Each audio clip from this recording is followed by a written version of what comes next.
Spoken word artist and founder of Effective Poetry based in Atlanta, Georgia, Zaid Hameed, Cyde Effect, is committed to fostering community growth and prosperity by curating impactful poetry and live entertainment experiences in Atlanta at the intersection of Islam, artistic expression, and Black America.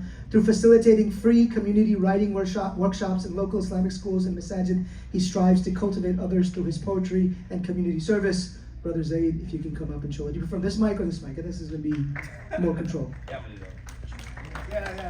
Remember, it's not a Masjid, you can clap. Thank you. Assalamu alaikum. So, this is just the teaser for the fuller performance later in the evening, inshallah ta'ala. So I thought it would only make sense for me to perform my poem One, because this is my first chance coming to the One Ummah Center, alhamdulillah. So I had to practice it because I actually haven't performed it in a very long time. But because of it and the space, I do want to ensure that everyone's relaxed when you're listening to it. So I operate a Muslim poetry open mic in Atlanta called Breath of Life. And a good friend of mine gave me some pointers one time when he hosted a show. And he was like, this is Breath of Life. So before we do it, we want everyone to take a deep breath to get a nice grounding. So what we're gonna do is we're gonna inhale for 5 counts. 1, 2, 3, 4, 5, and hold it. And exhale for 5 counts. 1, 2, 3, 4, 5. We're gonna do it one more time. Inhale. 1, 2, 3, 4, 5. Hold it. Exhale. 1, 2, 3, 4, 5. He did that at my show, and I was like, dang, I wish I did that first, because I was like, why am I not doing breath grounding at my show called Breath of Life? So, like I said, the name of this poem is One, and I felt it was very fitting to be able to share it here today. Yeah, just let the words speak for themselves, inshallah. One. In the name of the one, true master of metaphors and similes, we must choose to unite in peace as we align into our universal roles and abilities. By not submitting our souls to this universe that is physical and thus a limited infinity. Through this soliloquy, I've expressed why it's not logical for me to limit the vastness of one within the dimensions of their trinity.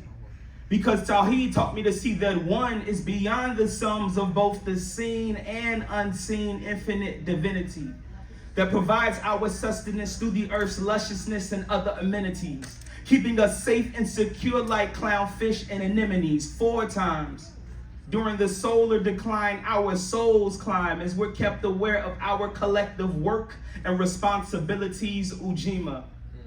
The 5th begins in the eve, but is given as the light of our first day threads through the dawn.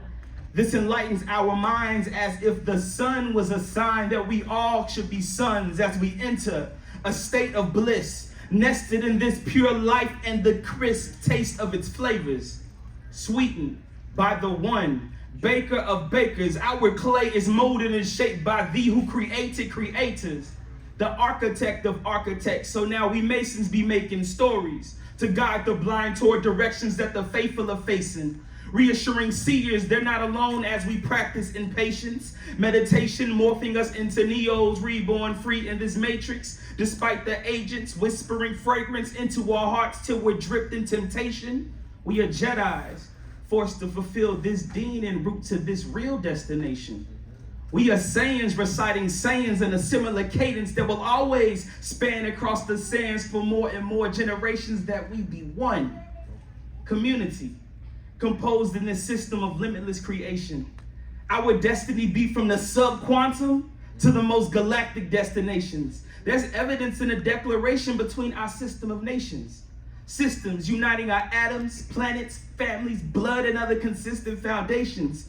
So when we combine that of learned science to the wisdom of sages, we follow that logic to the conclusion that we be the one that can sum up and solve this prolific equation. That we be the one created by the one that created creation. I challenge you, human, don't you deny your favors.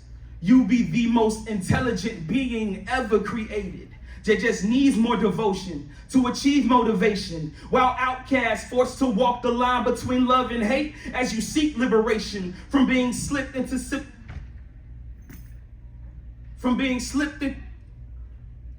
we slipped. We came out of the state of oneness. Some lead to conceal the fact that they think that we've done this. One Ummah,